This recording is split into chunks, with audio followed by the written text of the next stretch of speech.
Hello and welcome back to Koala Moon, children's bedtime stories and meditations designed to make bedtime a dream.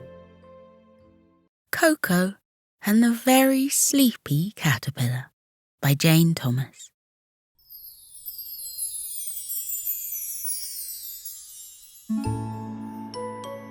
Today we find Koko at the end of his garden. He's by himself, lying in the shade of a tree, looking up at the dapples of sunlight coming through the leaves. Have you ever noticed how many insects gather in a single shaft of sunlight? Koko has. He's watching them now, hundreds and hundreds of tiny things busily buzzing back and forth in that sunbeam, just going about their day. Koko came to the garden to find a little peace. He's had a really busy few days, going to the beach with Kira and a load of their friends, and going to the park with Kira and a load of their friends, and going to the fairground with Kira and a load of their friends. It has been noise and bustle for hour after hour after hour. And Koko is, well, he's exhausted. Do you ever feel like that? When you suddenly just feel your energy fading and you need time to yourself?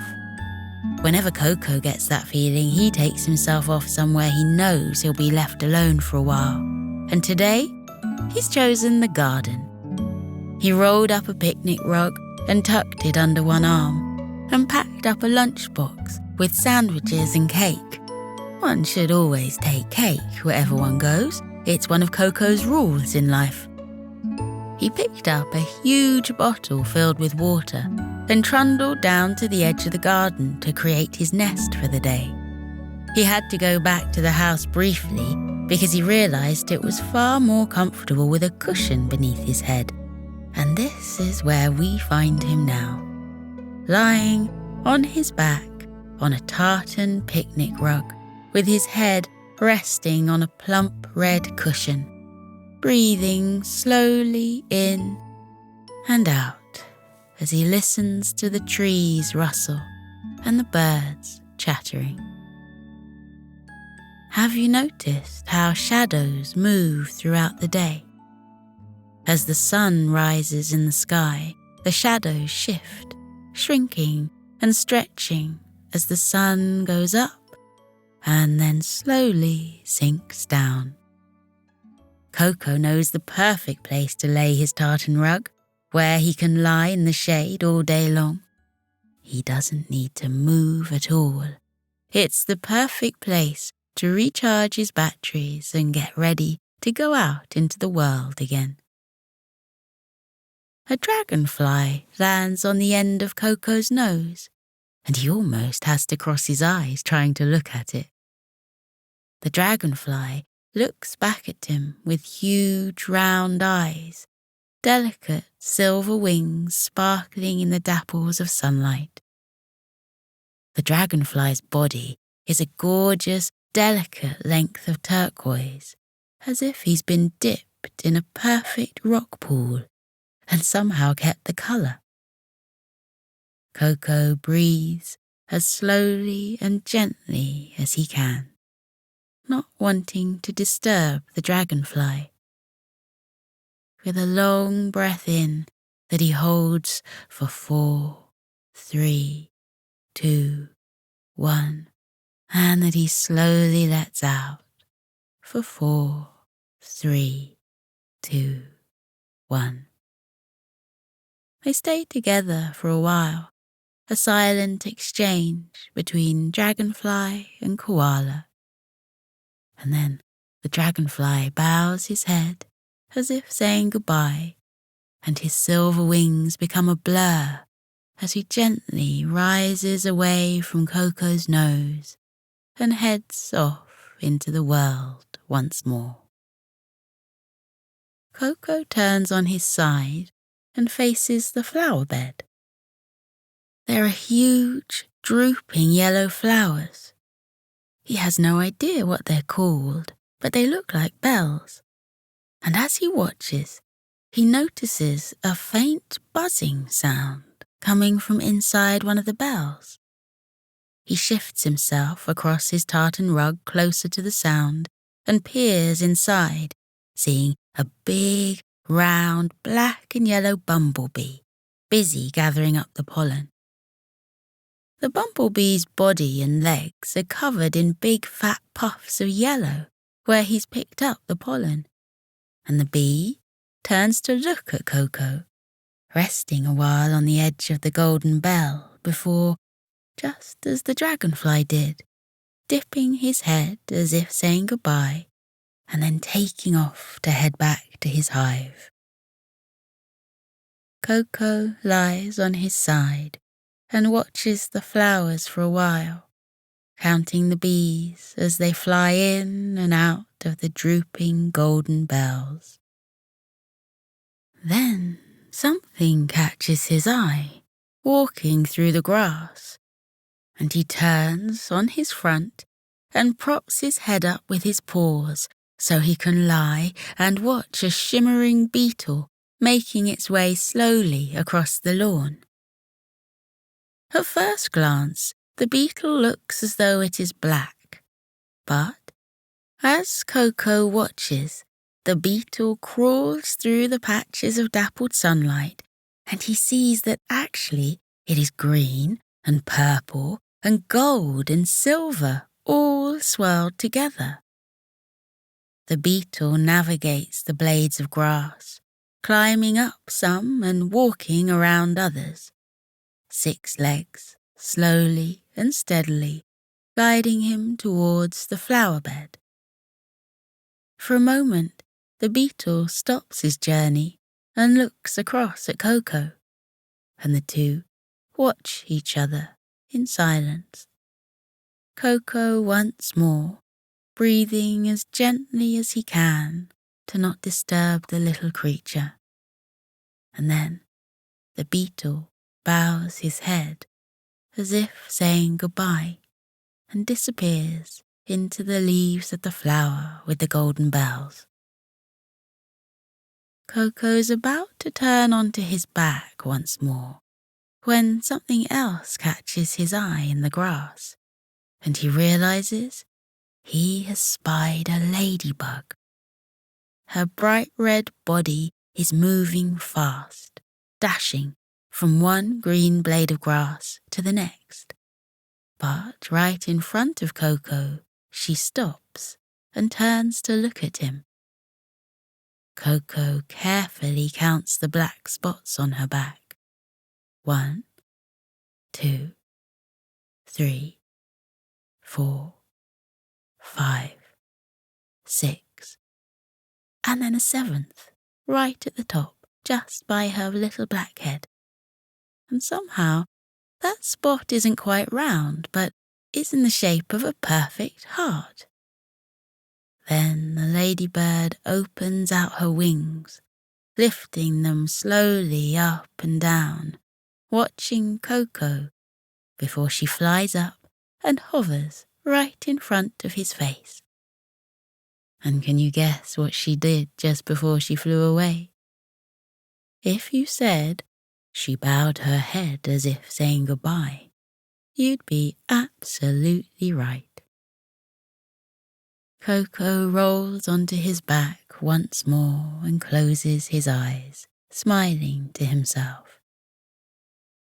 All the noise and drama and chaos of the last few days is drifting away, and he listens to his own breathing as he lies there on the grass, feeling as his body rises and falls with each breath he takes. In the distance, he hears doors opening and closing, and then a car starts and drives away, and he wonders where those inside are going. Perhaps to the beach, where they will build sandcastles and float in the sea and find crabs in rock pools and long tendrils of seaweed they put over their heads and pretend are hair. Some days, many days, Koko loves going to the beach, but not today. Or perhaps they are just off to the shops, where they'll bustle around with the others and fill their basket with bread and eggs and bright red strawberries and bright orange carrots, and say hello to their friends they bump into and "How are you?" and talk about this and that for a while. Some days, many days, Koko loves going to the shops, but not today. And then Koko feels something tickling against his leg, and he sits up and looks down to see what it is that's moving slowly across him. And he finds himself looking directly at a bright green caterpillar, the colour of a lime, or one of the lighter stripes of a watermelon. The caterpillar pauses on his journey, looks across at Koko, and yawns. Koko had no idea caterpillars could yawn, but that is definitely what this one was doing. The caterpillar yawned so wide and so long that, as is the way of these things, Koko felt he had to yawn too. He yawned and stretched his arms, and then shook his head and blinked his eyes, and looked back down at the caterpillar, who was trying to keep moving forwards, but his legs just kept stopping and his eyes kept closing. Koko sat as still as he could and watched as the caterpillar took a few steps forwards, then yawned, then closed his eyes, then shook his head as if to wake himself up, and did the same thing again. A few steps forwards, a yawn, briefly closing the eyes, then a shake. Eventually, Koko murmured in a soft whisper so not to alarm the caterpillar, "Where are you trying to go, little fella?" He didn't expect an answer, because, of course, who can talk to caterpillars? But the caterpillar stopped and looked up at Koko with big round eyes, and then rose up so half his body was in the air, and he seemed to point at the leaves of the plant with the golden bell flowers. And after this extraordinary effort, the caterpillar collapsed onto Koko's leg once more, closed his eyes, and gave in to his sleep. The day was so quiet and so still that Koko swore he could almost hear little caterpillar snores coming from the creature. Koko sat and thought for a while about what he should do. He didn't mind the caterpillar sleeping on his leg, not at all. He would have been quite happy to lie back himself and get back to watching the sun dance through the leaves as they moved in the breeze, all the while knowing the caterpillar was fast asleep, snoring gently, resting on his leg. But the caterpillar had been trying so very hard to get towards the leaves of the plant with the golden flowers, and perhaps he should help him out. Eventually, after giving it much thought, for it is possible to give things a lot of thought when you're lying on your own in the garden and the world is silent and peaceful, without interruptions or expectations, Koko decided he should lift the caterpillar onto the palm of his paw and place him beside the plant with the golden bell flowers. And so that is exactly what he did. As he nudged the sleeping caterpillar onto his paw, he saw its eyes open a little to find out what was happening. And then a little smile seemed to spread across his face as he saw Koko was moving him closer to the leaves where he'd been headed. Koko thought the caterpillar would just curl up asleep in the flowers, but as he watched, the caterpillar used the very last of its energy to climb its way up the stem of the plant and then out across to one of the leaves. And then, stranger still to Koko, rather than going and lying down on top of one of the leaves, as would be the easiest thing to do, the caterpillar decided to go underneath. Slowly, slowly, the caterpillar started to spin a cocoon of the softest, finest silver thread, wrapping himself up in a shimmering silver coat that hung suspended by the finest thread from the underside of the leaf. Before he finished the last parts of his cocoon, the caterpillar made sure to look across at Koko, and he seemed to smile. And Koko swore that the caterpillar winked at him. And then the cocoon was sealed, and the caterpillar hung perfectly still in his little silk wrap.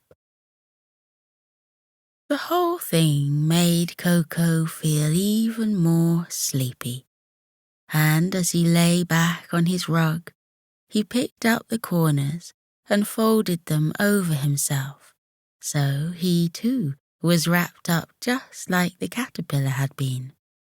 A little burrito of a koala, snug and cozy at the end of the garden, with his head resting on a plump red cushion. He felt himself drifting into a dream where he was a caterpillar, working his way across a bright green lawn, wriggling his body up and down and round the blades of grass, heading towards the tree at the end of the garden. Koko woke up a few hours later and leaned over to eat his sandwiches and his cake, and then curled up again and went right back to sleep. There was no use pretending the last few days of beach and play park and fairground with Kira and their friends hadn't been exhausting, and his tired little body and brain just wanted to sleep for a while. So that is exactly what he did. Of course, Koko had to wake up eventually and do things like go inside and have dinner and a bath and climb into his proper bed and then get up and go to school. But having had his quiet day to himself, none of that was a bother at all. But each day, before the sun started to turn red and spread oranges and pinks and golds across the sky, Koko would wander down to the end of the garden and peer under the leaf of the plant with the golden bells and look at the caterpillar still sleeping in his silver silk cocoon. Time seemed to have stood still for the pale green stripe of a watermelon caterpillar, and he was sleeping the sleep of 1,000 caterpillars, or so it seemed to Koko. He didn't know it was possible to sleep for that long. Even when Koko was the tiredest he'd ever been, and he climbed into his bed and had the snuggliest, cosiest sleep of his life. He hadn't slept as long as this caterpillar. He wondered what the caterpillar might be dreaming about for all that time, and then wondered if caterpillars even had dreams at all, and then decided he should probably hang around the caterpillar so he could be sure to be there when he finally woke up, and he could ask him the questions directly.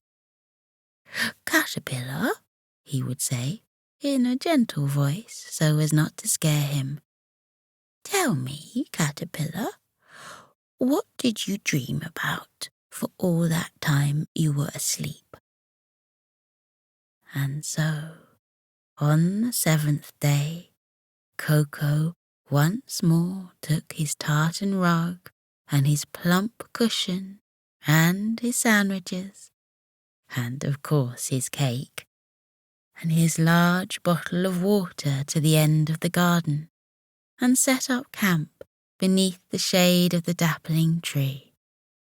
And he turned on his side so he could lie there and look at the caterpillar sleeping softly in his silver silk cocoon.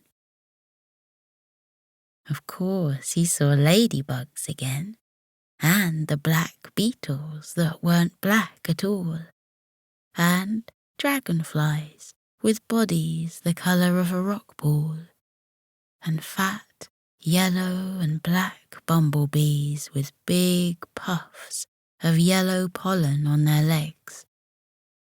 And he watched all of those with interest, while keeping half an eye on the caterpillar sleeping in its cocoon. And then, all of a sudden, the cocoon started to move. He started to swing slowly back and forth, back and forth. And Koko didn't see ladybugs, or black beetles, or bumblebees, or dragonflies anymore, because all he could see was this tiny silver cocoon rocking beneath the underside of the leaf. He thought for a moment, unable to take his eyes off the cocoon, and then, crossing his fingers for luck, he rushed up to the house and called his sister Kira to come and join him at the end of the garden. Something magical was going to happen, he told her, and he wanted her to see it too. "What magic?" she asked him, and he said he didn't know, but something for sure, and she should hurry.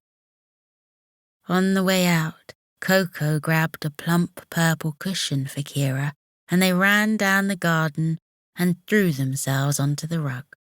And Koko propped himself up on his red cushion, and Kira on her purple cushion, and they watched the cocoon that was still swinging to and fro on the underside of the leaf. And then the silver silk of the cocoon started to split, and Koko watched as a crumpled up wing slowly reached out of the cocoon. Then the wing wasn't crumpled up anymore, as it was spreading itself wide. And Koko and Kira looked at this rainbow of delicate colours that formed a pattern on the wing. There was soft pink and bright pink, and a dash of sunshine yellow, and a dab of sunset red, and here some pale blue sky, and here some sky the colour of midnight. Then the cocoon split some more, and another crumpled up wing reached out, and then it wasn't crumpled anymore, as it spread wide, and a wing exactly the same as the other reached out, with its pinks and yellows and blues all in a perfect pattern. The caterpillar shook off the last of the silk cocoon, a gleaming black body with the same big eyes it had looked at Koko with before, and experimented by lifting its butterfly wings up and down, very slowly and gently, seeing how they felt. Both Koko and Kira hardly dared to breathe as they watched the butterfly clamber around to the top of the leaf, so it was the right way up for the first time in a week, and its 6 little legs walked slowly along the leaf until it was perched on the very point. Koko leaned forwards and put his nose almost to the leaf, and the caterpillar looked into his eyes. And once more, Koko almost had to cross his own so he could see the creature properly. And of course, as I'm sure you've guessed, the caterpillar bowed his head as if saying goodbye to Koko. "Before you go," whispered Koko, "please, Mr. Butterfly, what did you dream about all that time you were asleep, wrapped up in your silver silk cocoon?" The butterfly had been about to take off and head out into the world, but then it paused for a moment and seemed to put his head on one side, as if he were thinking. Then it looked at its pink and red and blue and yellow wings from one to the other and looked back at Koko. "You were thinking about your wings," said Koko, "and they are beautiful indeed. But for a week, that is what you dreamed of." The butterfly shook his head and then very slowly started to flap its wings. He flew first to land on the very edge of the golden bellflowers and seemed to laugh as the flower bounced up and down a little as he landed. And then he flew to where drops of dew had slid down a blade of grass and formed the tiniest puddle. And the butterfly dabbled his feet in the water and looked at the reflection of its glorious wings on the surface. And then it danced across to a red rose and a blue cornflower and the gorgeous golden tongue of a honeysuckle flower. "You thought about where your wings would take you," whispered Koko. And the butterfly, swinging gently from one of the tendrils of a very complicated lily, nodded his head up and down.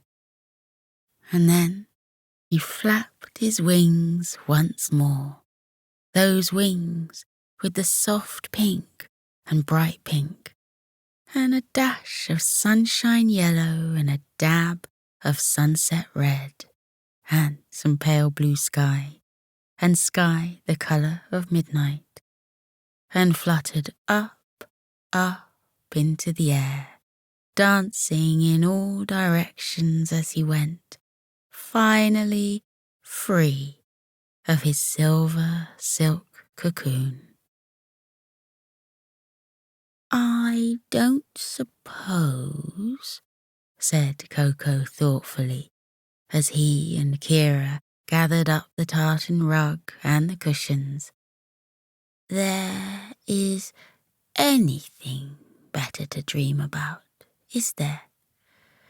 The beautiful things we will see and the beautiful places we will go." and Kira had to agree with her brother that they sounded like wonderful dreams to have.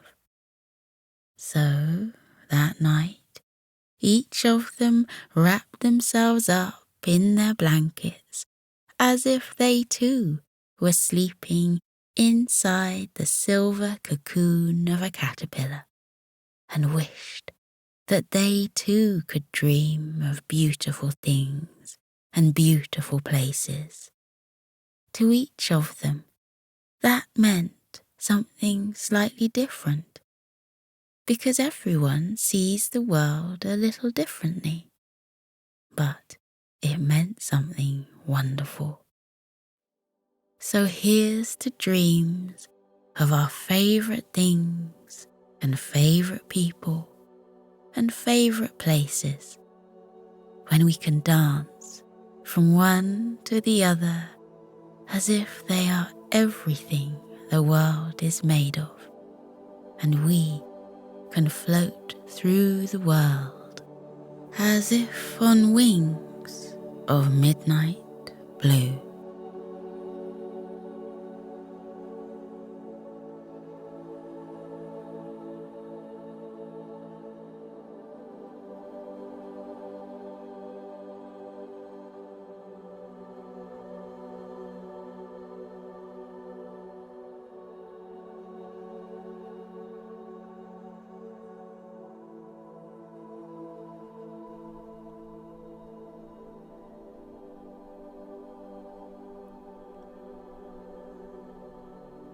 Now we're floating into a deep and peaceful sleep. Feel how your muscles are relaxing. Your arms are heavy and your legs are too, as they loosen and release any tension remaining from the day. Feel how you let your body fall into the cozy warmth of your bed. Close your eyes. Let your eyelids be heavy. Breathe deeply. Breathe in and out. Breathe in and out as you continue to breathe deeply, and as you keep feeling how your body becomes soft and heavy with sleep. Let your mind drift away. That is the wonderful secret about sleep. While your body rests, lying heavily in your bed, your mind is set free, like a bird taking flight from a branch and flying up and up and up into the air. Feel how your mind loosens now, like a balloon that has been untied from a fence, and floats up and up and up like a bird.